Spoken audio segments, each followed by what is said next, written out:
Hi everyone, welcome back to Be Rich. I have Anand with me. I know I have been promising that I would get into the comments and get some answers out to you. Please be patient. When Anand does have time, I have to capitalize on that time. And I think you would also be happy that I'm doing that. When Anand's at studio and I do get time with him, I should capitalize and bring him to the camera to you guys. And of course, when Anand is back to running and being busy, I'll pick up the questions and answer them. So be patient, I will come to them. Meanwhile, banking sector, finance sector is our bread and butter as investors. We always look for opportunities in banking, finance, and especially when markets are volatile and we're looking for some kind of places to sit as investors under the umbrella. Banking sector and finance is one of those places we do. There was a famous bank called Wells Fargo. Even Buffett was invested in this bank. At one time, it was considered as darling. Then they stumbled and they fumbled. And the same time, if you take the last 5 years, JP Morgan, which has grown by around 80% and is trading at 2.3 book value.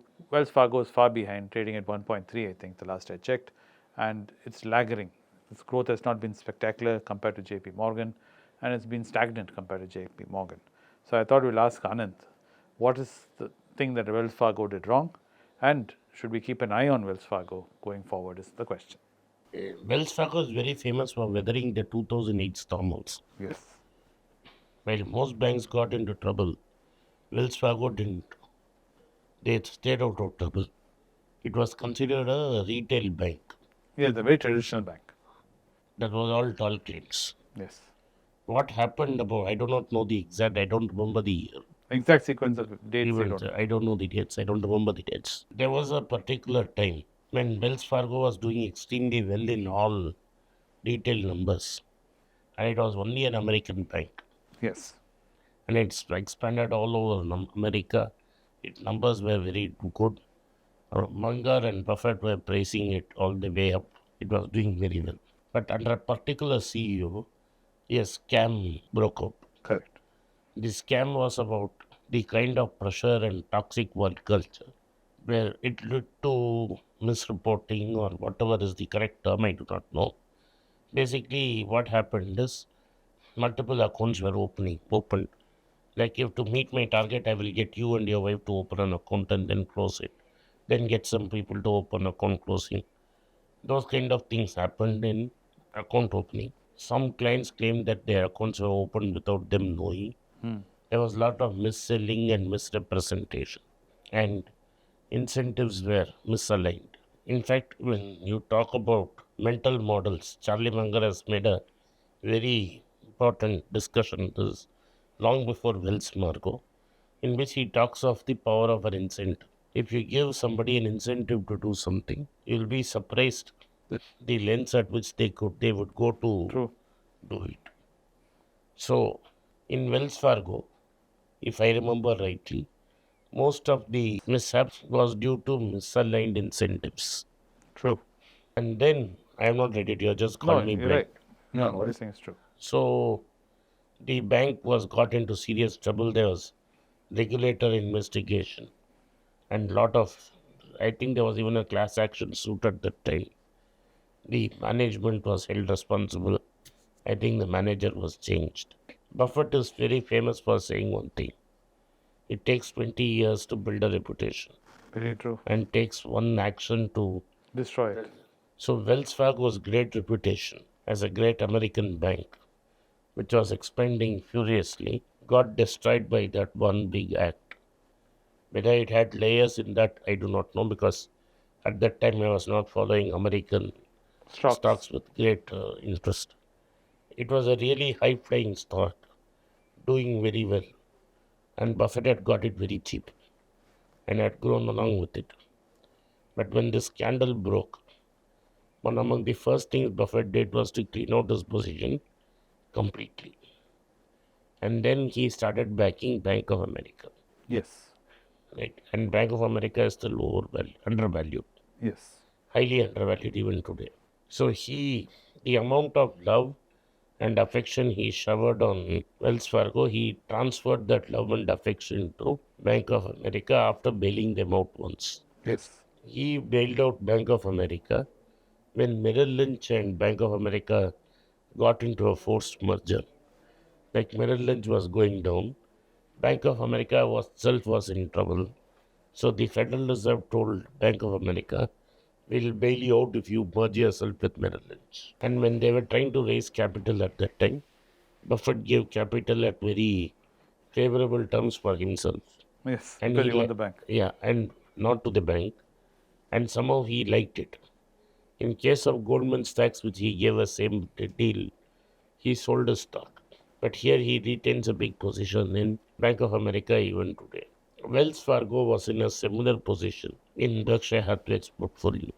Yes. If you go back and read the letters he wrote or the annual reports he published at that time, he was in great praise for this bank.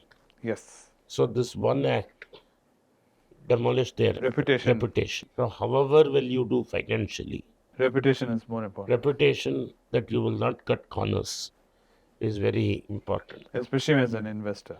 for an investor. Correct. So in case Because tomorrow, if you cut corners, it does not mean you cut corners with your employees. You will remain honest with the investor. There is a remote possibility that the number of the books that you are writing up is also cooked. If your sales rep can cook the number of accounts and the other details, then tomorrow the entire profit can be cooked up. True. You can have like an Enron scandal or a Satyam scandal in India, and the bank will implode. True. Buffett got out because he felt that the management's integrity was lost. And therefore, you cannot, he didn't say it in so many words. I'm reading between the lines that you cannot trust the bank. The management was changed. But even nearly 10 years after that event, the bank has not got the confidence of the investing community. And that is why JP Morgan trouncing Wells Fargo very conveniently. But my question is, in the case of JP Morgan, how much is it because of the bank and how much of it is because of the leadership, Jamie Dimon? I mean, that guy seems to be... Jamie Dimon is a big part of it. Okay. But whenever such a big management comes, there's always trouble. There is more to it than when he leaves, you will be able to dig and find out what it is. Correct. Because for even Berkshire Hathaway, when Warren Buffett steps down, the stock will be, price will be in question. Same way, when It is not because of that. That is a question. See, Buffett is the owner and will continue to be the owner. So his fortune is aligned with the fortune of Berkshire Hathaway because he has all his money tied up to that. And then his children's foundation is tied up to that. in the case of JP Morgan, Jamie Dimon's fortune is not tied up to JP Morgan. Similarly, there was an example in American history, and recently a critical book on that has come. Jack Welch destroyed GE. true. He destroyed GE. We didn't know it at the time. You didn't know it at that time. So he was a celebrity CEO. Yes. There was a book called Jack Welch Way and all that. Yes. His way Right. was considered the best way. Yeah. The Basically, toxic what culture was all covered up. toxic, not only toxic culture was covered up. The way he greased up GE Capital. So most of his profits were coming from not engineering and producing more, but leverage in finance Yes. in GE countrywide was delivering the profits. Correct. And that is why in 2008 he went almost bankrupt. Very true. So we will know exactly what Jamie Dimon has done only after he vacates the scene, and we can see what is for what. Then daylight finally shines. Yeah, and Taylor can be good. If it is really good, then he is a brilliant manager. But if it happens like Jack Welch, it will be a sad day. Because Jamie Dimon does sometimes say some remarkably strange things. Trump was talking about tariffs. He said, stop being such whiners, tariffs aren't so bad. Then he suddenly changed his tack on tariffs. And recently he has said about Trump, he's saying, don't mess with the Fed. So sometimes... Fed is the regulator. America has other regulators. So he was being friendly with the government. Okay. But if Trump tampered with the Fed, he's tampering with the entire system in which he has worked. And therefore, he is warning Trump not to meddle with the Fed. Okay. He's saying, leave the Fed independent. Yeah, do whatever you want, It's even not with the a Supreme political Court. job. Yeah, It is an economic job. correct. So don't make it political. So anyway, I hope that gave you some clarity about finance, banking, and especially about Wells Fargo compared to Morgan, and how a personality can drive a bank. And is there a premium because of Jamie Dimon is up to you as investors to think about and ponder on. And what would happen to JP Morgan when Jamie finally steps down and retires? That is another video which we'll have to investigate that further on. Thanks for joining us today. It was great having you today evening. Tomorrow I'll be back again, hopefully with Anand, or if not, I'll be here answering your questions. Thanks for watching Be Rich today. Good evening. Thank you for watching Be Rich. If you like the video, kindly subscribe to our channel and turn on the bell notification. If you have done so, send this video to your friends and relatives and have them take a look. If you want to invest abroad, I'll be putting up a Google form which I'm creating with Albin, and I'll be sharing that in probably tomorrow's video. And then you guys can fill that form out and we'll get you set up.